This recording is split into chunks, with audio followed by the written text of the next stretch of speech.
सरजमी पर जो हिंदुस्तान ने जुल्म किया है उसका बदला लेने का वक्त आ गया है। Initializing simulation. 89 hostiles confirmed. आदमी दिखाई नहीं दे ऐसा फॉर्मूला, ये कैसे हो सकता है?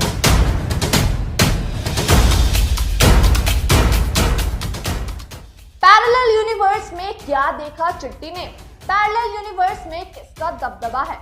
हेलो गाइस, आप देख रहे हैं पॉलीग्राफ स्टूडियोज और मैं हूं अंकिता।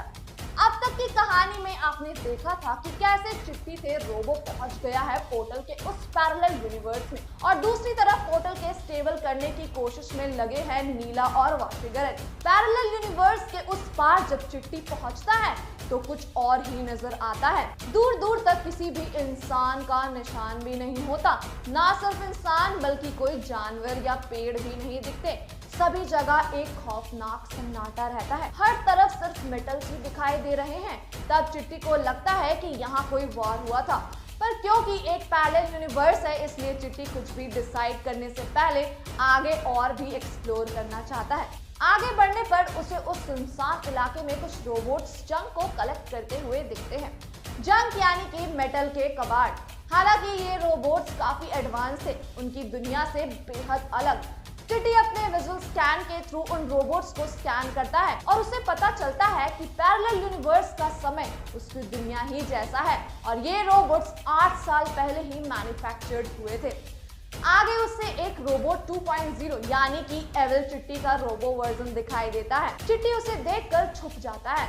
फिर चिट्टी देखता है कि एविल चिट्टी की ही तरह कई सारे रोबोट्स से एक साथ मिल करके एक तरह के काम कर रहा है।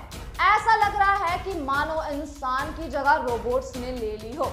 इसलिए चिट्टी इस पैरेलल यूनिवर्स में निकल पड़ता है किस इंसान के तलाश में।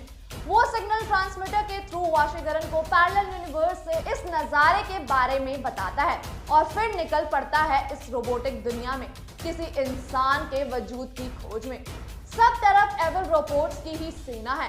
फिर सबसे बचते बचते चिट्टी किसी सुनसान इलाके में पहुंच जाता है और वहां अपने विजुअल स्कैन के थ्रू इंसानी वजूद की तलाश करता है। वहां उसे एक इलाके से कोई अननोन सिग्नल, जो कि दूसरी दुनिया के वाशीगरन के गैजेट से निकलने वाला सिग्नल जैसा ही सिमिलर था। चिट्टी इस सिग्नल का पीछे करते करते हुए उस मेटल सिटी से बहुत दूर निकल जाता है, जहां उसे उस सिग्नल का सोर्स मिल जाता है।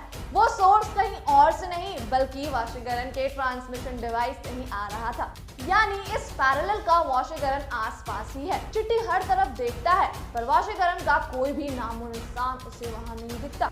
उससे कुछ दूर आगे जंगल दिखता है, जहां से उसे थर्मल इमेजिंग के थ्रू किसी लिविंग स्पीसीज के होने का हिंट मिलता है। हालांकि वो किसी इंसान जैसा नहीं लग रहे थे, पर फिर भी चिट्टी की सोर्स के पीछे करने का सोचता है। उस सोर्स के बने पाथ को फॉलो करते हुए जब चिट्टी आगे पहुंचता है तो उसे एक गुफा दिखता है। गुफा में आगे बढ़ने पर उसे वो गुफा बंद दिखता है। चिट्टी को समझ नहीं आता कि वो क्या करे। तभी उसे एक और सिग्नल मिलता है, जैसा कि नीला के सिस्टम से आता है, पर वहां तो कुछ भी नहीं है। बहुत ही ज्यादा मेहनत के बाद आखिर में उसे गुफा में एक सीक्रेट डोर मिलता है। चिट्टी समझ जाता है कि ये वाशीगरन की सीक्रेट लैब है।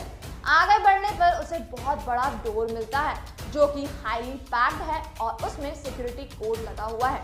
चिट्टी सिक्योरिटी कोड को हैक करके कोड ब्रेक करने की कोशिश करता है, पर कोई फायदा नहीं होता क्योंकि वो सिस्टम में एंटर ही नहीं हो पा रहा था। फिर चिट्टी ट्रांसमिशन डिवाइस से वाशीगरन से कनेक्ट करता है और उनसे आगे क्या करना चाहिए इसके बारे में पूछता है। जवाब में वाशीगरन उस सिस्टम के कोड शेयर करने को कहता है। कोड शेयर करते ही वाशीगरन उसे हैक करने में लग जाता है। उसे ये जानकर बहुत ताज्जुब भी होता है और खुशी भी कि पैरेलल यूनिवर्स का वाशीगरन भी उसकी ही तरह सोचता है। आखिर में वाशीगरन कर लेता है कोड को क्रैक और चिट्टी को पासवर्ड बताता है। चिट्टी पासवर्ड एंटर करता है और गेट खुल जाता है, पर सामने का नजारा देखकर चिट्टी हैरान हो जाता है। तो दोस्तों, आज के लिए बस इतना ही। इस वीडियो को लाइक करें, चैनल को सब्सक्राइब करें और अपने दोस्तों के साथ शेयर करना बिल्कुल भी ना भूलें। धन्यवाद।